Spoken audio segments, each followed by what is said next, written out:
You might be saving somebody's life. Somebody might not be going to class, and by sharing this video, you save them from UKVI sending them emails that, oh, you're not going to class, I'm coming to find you. So share, like, subscribe.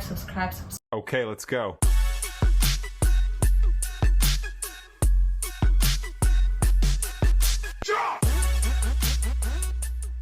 Welcome back to my YouTube channel. Today we are going to be discussing how the educational system in the United Kingdom works.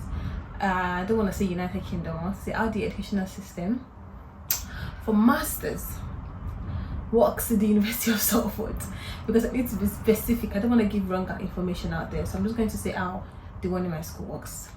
Yeah. So before I go into it, I don't know where you're coming from, but in Nigeria, I think it's almost the same. I've not done masters in Nigeria before, so I have no idea how it is graded. I have no idea, but I think it should, because with BSc it was almost the same. So when we call it courses in Nigeria, they call it modules over here.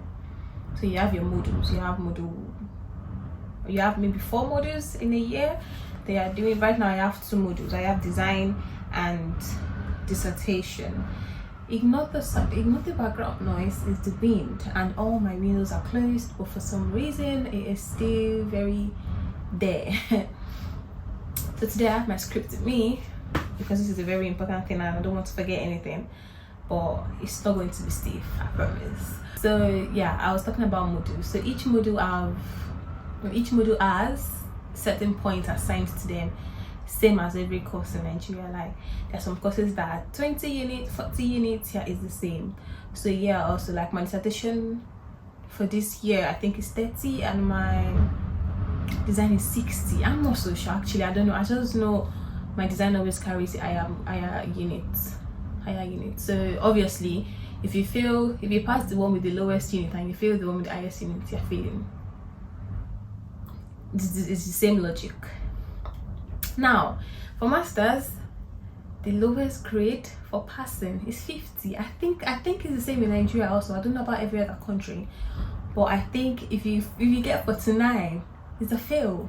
You are failed, ladies and gentlemen. You are repeating that course. You gotta struggle to get to that 50 C.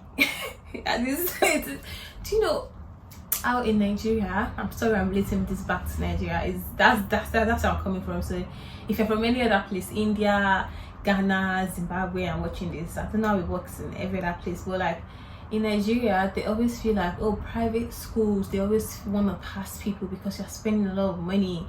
Yeah, they have to pass you. Out there they fail you because they're spending a lot of money, kind of thing. Obviously that didn't happen in my school. Even though I went to private school, they failed a lot of people, but it's like a thing in Nigeria where everybody believes that. Anyways, it's not the same. If in the UK, they would not pass you for passing sake. I promise you, they would not pass you for passing sake. If you fail, ladies and gentlemen, they put your F there in capital letters, and they will write it so politely. They will write the feedback. You know how British people are very, very polite and nice. They will write the feedback so very politely. You'll be wondering, so why exactly did you fail me if you felt this way? Like they will fail you in capital letters with no shame, no fear, nothing at all. Like my lecturers have always said to our faces that if you come in design, if you submit the wrong scale of design to me, I would not imagine that, oh, you made a mistake, I will fail you. They've said that to us face to face, and I've seen people that have failed. And I've had to redo the course, and I've had to do it again. And you'll be thinking, it's not easy to pay 15 million naira. It's a lot of money, and it's not easy to pay that amount of money. But they're gonna fail you, which means you have to do extra work. You have to work hard. And for practical courses like engineering, architecture, aeronautical things like medicine, they're not gonna pity you. For courses that don't really require so much practical, they might still be nice, even though I really don't think so. So many people that I know that are doing normal courses that are not so practical, and they've still failed them. So I don't think it's an excuse. But I want to say, if you're doing a practical course, you have to work extra hard, because you don't want to put half-baked practitioners into the world, because obviously you're doing masters, they're practically the one they're saying go into the labor market, so they're not going to go half-baked people out there. They're going to make sure that you know what you're doing and you know what you're doing very, very well, because they'll say, because if something happens, they say, oh, that person graduated from the University of Salford and every bad thing that you do is tied back to their school, and they don't want that. They do not want that. So know what you're doing. Now, another thing is attendance. Now, for immigrants, for international students, for people that are not from there, your attendance is really, really, really, really important.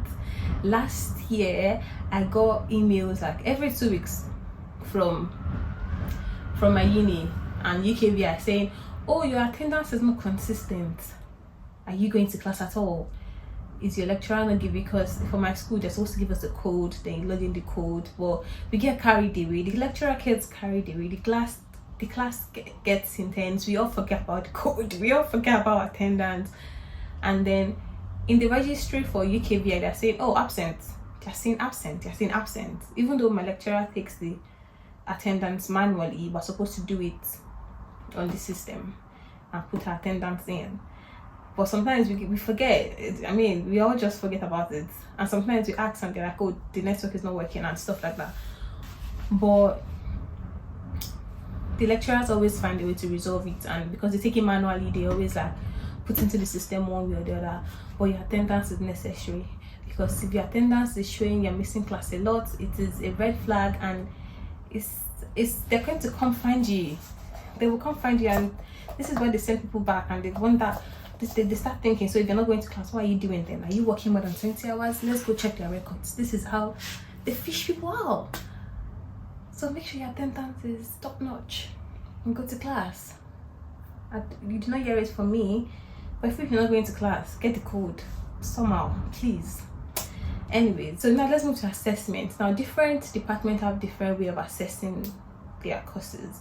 Some departments have essays, some departments have exams, some departments have presentations.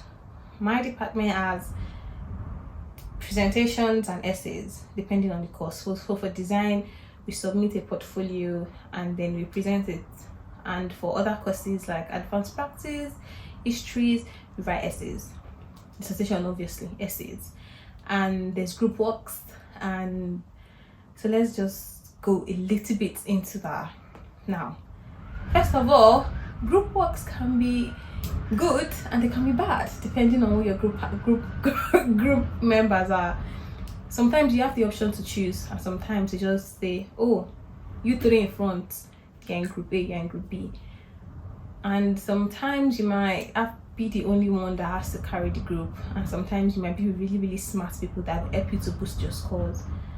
But group work really I think every department, every course does group work, and it's a good thing because you get to interact with your classmates, you get to understand how they think, you get to know their ideas. I like group works. I can't even complain because it's like work you're supposed to do alone. You're hearing from different people and you're understanding, oh, that actually makes sense. But if you fall into the wrong group, my dear ladies and gentlemen, that can also be a very sad story. So group works are important.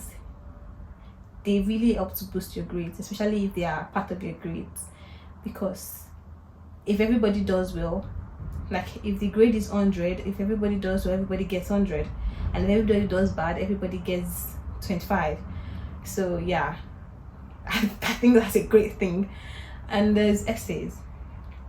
Now for the UK, they really take plagiarism to the top of the world.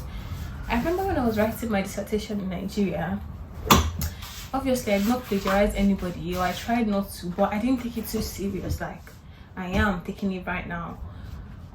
You can plagiarize yourself. Like the dissertation I've written in Nigeria, I can't use that book again. I can't use that dissertation again. I can't use that topic again.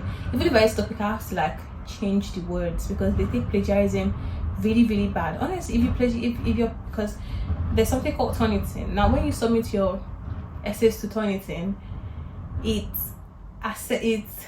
English looks at it with every essay that's in the system. So Turnitin has a lot of essays in the system, and it compares your essay to millions of essays in the system and online and Wikipedia and Google. It compares your essay to all of those things. Now, if it finds a line that is the exact same thing with any of those things, it flags it and it puts it in capital letter red. And this is not as if you will not see it. Immediately you submit, you see it. Immediately you submit, it brings out your plagiarism scores. Now, any score from 30 above is bad. It's going to be in red. And if your plagiarism score is from 30 and above, bad. Now, it can also be good if your plagiarism score is, if you check the plagiarism item, if you check what it has highlighted and it's just the reference in there, good to go. But if you highlighted a lot of things in your actual essay, you need to rewrite that essay. Not rewrite, you need to look at it again. Change the word, switch it up, kind of thing. Because they really take it out like they are failed people. People are being rusticated, sent back to Nigeria, sent back to their own country because they plagiarized someone. Now, obviously, they want you to go online, read things, critically analyze stuff, but you have to give reference to who the references due. If you're copying from Precious, say, instead of saying I went to school today, say Precious states in a book that says YouTube channel she went to school today. Do you get? Now, this Turnitin is not going to plagiarize that because you have referenced me. But if you just write it as a statement without referencing who the author is, you are in big trouble. So plagiarism, X, nah. Nope, they do not like it, they do not want it, but that's what Turnitin is for. So always put your drafts in Turnitin. Check it 1 million times before you submit. And don't get too drown, don't like panic too much. Obviously, you're supposed to check online and know how it works and read online, get your ideas from there, get your thoughts from there, and bring what they say, bring what this person said, their theories, bring it into your essays. But don't forget to always reference. Bibliography references. Even your pictures must be referenced. You must tell us where the picture is from, the source where the picture is from, because if you don't put it, we're assuming that this picture is yours. And if the picture is not yours, you are taking credit for what is not yours, and that is also not good. Even pictures. So yeah, bear that in mind. Now there's also, okay, I talked about referencing. Now for my school, there is a particular type of referencing which when I was in Nigeria I never had an idea about. So in my school they use APS7. There are different types of referencing, a million different types of referencing, but always know what type of referencing your lecturer wants or your school requires of you for your essays, because if you don't know the type of referencing they want, then that can be minus 15% of your grades, because referencing matters, like I've said. And your essay, even though essay is about just writing and critical writing and writing 5,000 words, 7,000 words, 3,000 words, whatever it is you're writing, also make it visually appealing. If one of my first year essays, I got 62 or something, and I was really angry, and I was like, what else do you want me to do? I have done literally everything. I was really pissed at that grade. I was so angry because I put a lot of work, I wrote my art out, I did everything. What else do you want, kind of thing? And what else? The only thing that she wanted was for my essay to not just be words. She wanted it to be, I don't know, but creative. She wanted my pages not to be blank, not just words. Like they say, you're an architect, even though it's an essay, you should be able to express yourself in drawings and text and diagrams and pictures and montages and all of these things.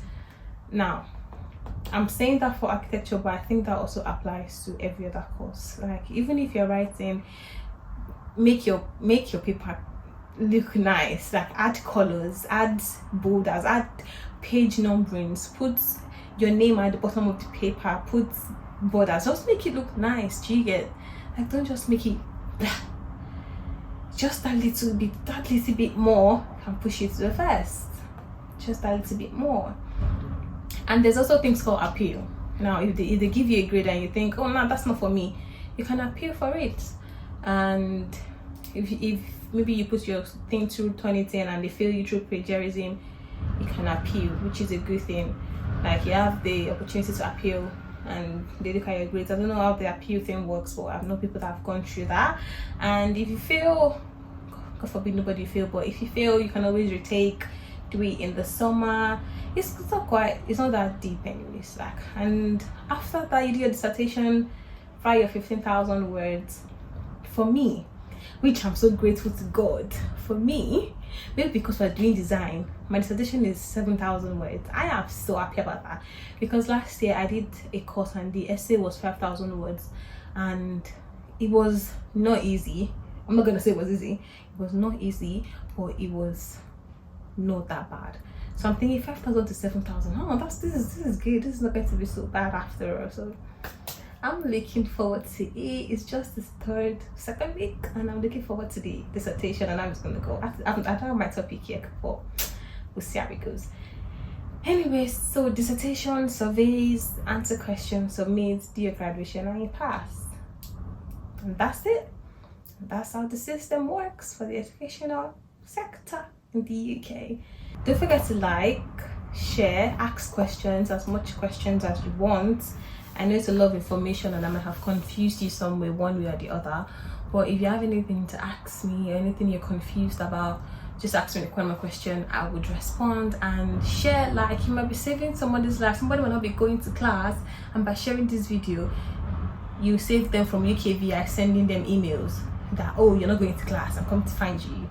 So share, like, subscribe, please, and don't forget to comment also. I look forward to your comment. The engagement is important for me. It's really important. Okay guys, I'll see you in my next video. Bye.